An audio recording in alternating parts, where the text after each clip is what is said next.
Hello बच्चों, कैसे हो। आशा करता हूँ आप सभी स्वस्थ होंगे। आपका हमारे YouTube चैनल ऑनलाइन गणित शिक्षण बाय जोगिंदर में स्वागत है। हमारे चैनल में आपको सरल भाषा में गणित पढ़ाया जा रहा है।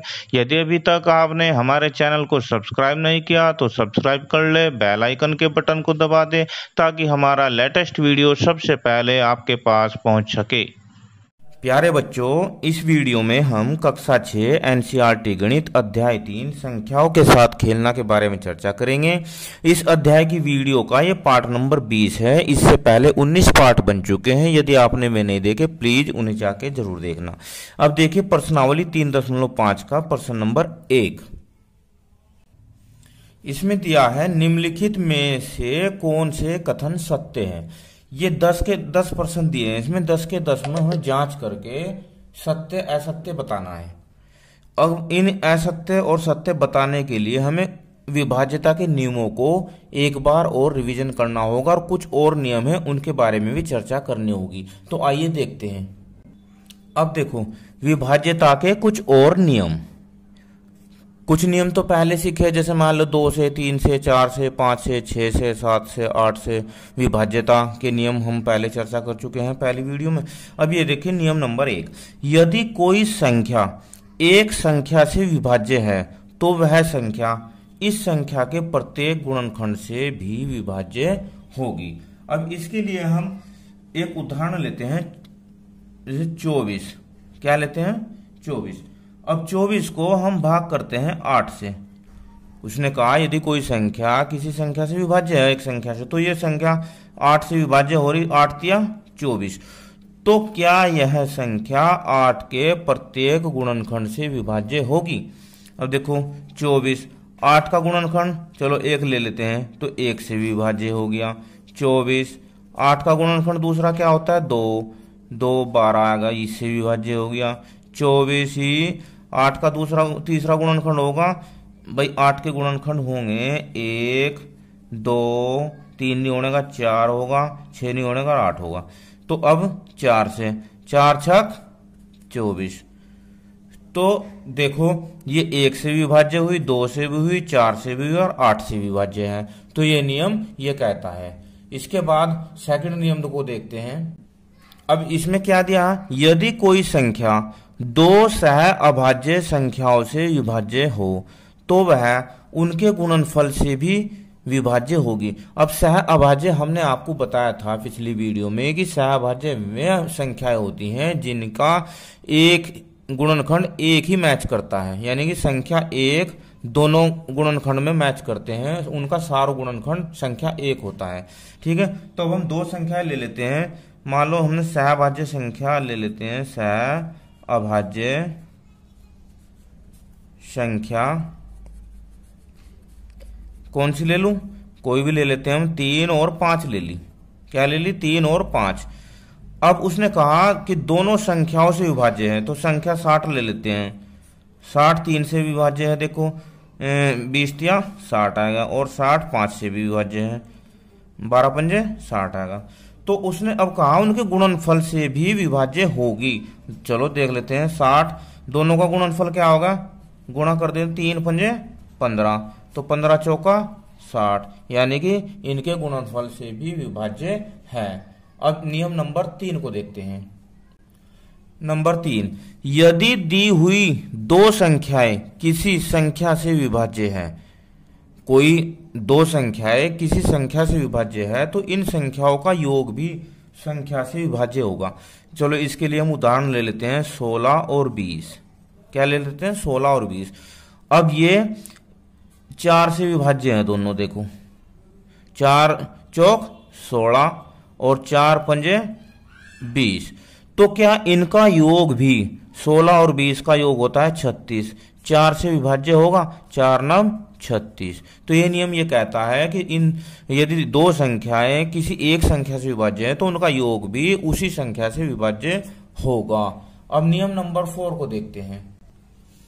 अब इसमें क्या कहा? यदि दी हुई 2 संख्याएं किसी संख्या से विभाज्य है तो इन संख्याओं का अंतर भी उस संख्या से विभाज्य होगा। सेम ऐसा ही है, बस इसमें योग है और इसमें अंतर है।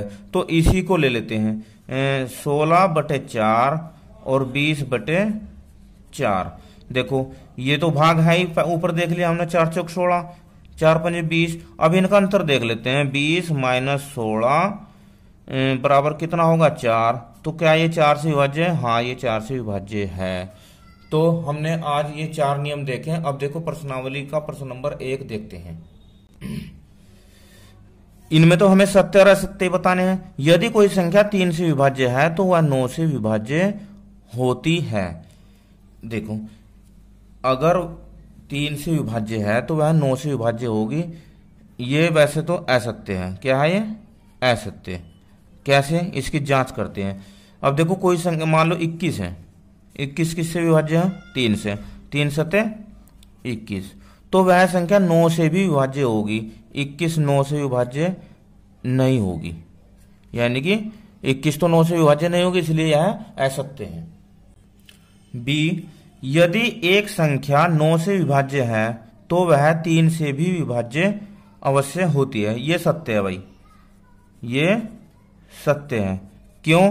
क्योंकि अभी हमने देखा है नियम नंबर 1 कि यदि कोई संख्या किसी संख्या से विभाज्य है तो वह उसके गुणनखंड से भी विभाज्य होगी।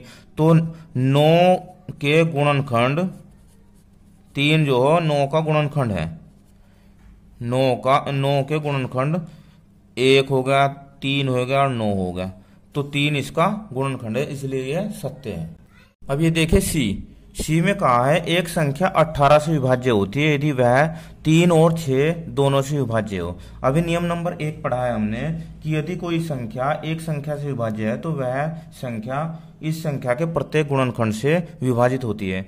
तो 18 के गुणनखंड देख लो, अगर 3 और 6 है तो वह संख्या विभाज्य होगी।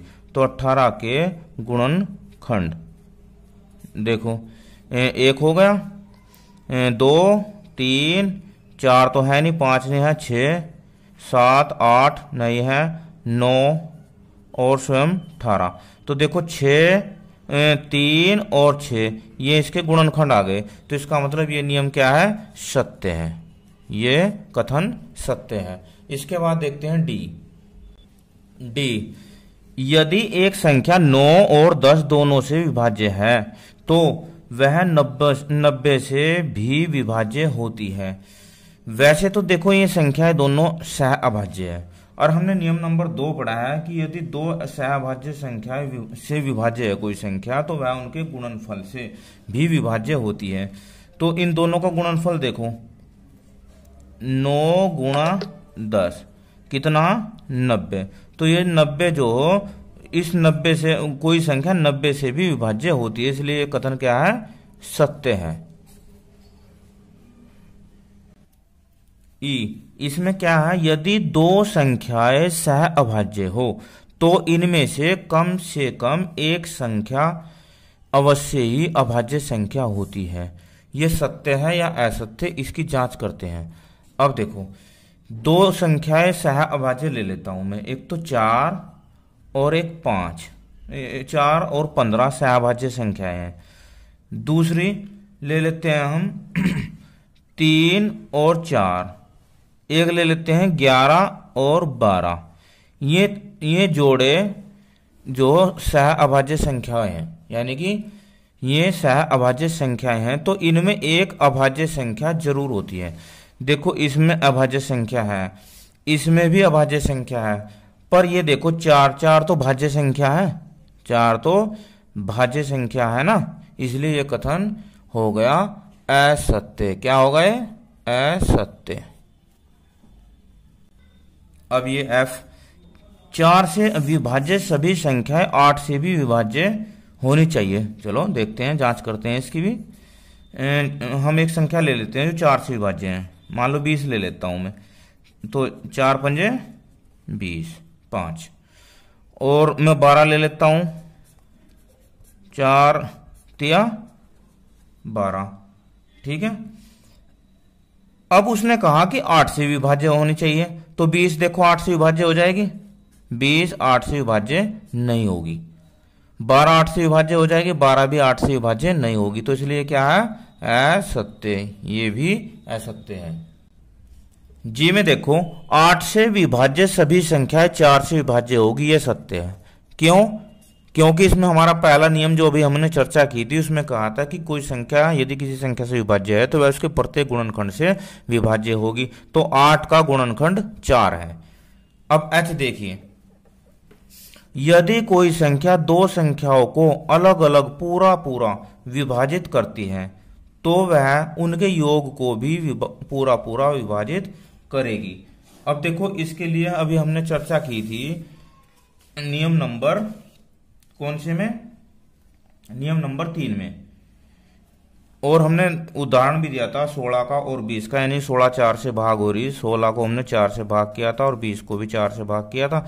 ये दोनों विभाजित हो रही, तो हमने देखा था कि दोनों का योग 36, 36 भी 4 से विभाजित हो रहा है, तो इसलिए क्या है, सत्य।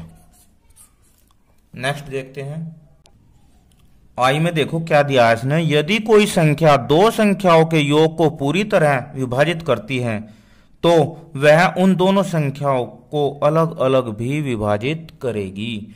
अब देखो, वैसे तो ये असत्य है, क्या है, असत्य। कैसे, अब हम आपको बताते हैं। मान लो हम एक संख्या लेते हैं 36, क्या लेते हैं, 36। 36 को हम 2 से भाग करते हैं तो कितना आया उत्तर, 18। अब उसने कहा कि वह संख्या, मान लो ये किन्हीं दो संख्याओं का योग है, 31 का और 5 का कर लेते हैं योग, तो क्या 31 को 2 भाग करेगा, नहीं करेगा, तो इसलिए यह कथन असत्य है। वीडियो कैसी लगी मुझे कमेंट में जरूर बताना। Thank you, have a nice day.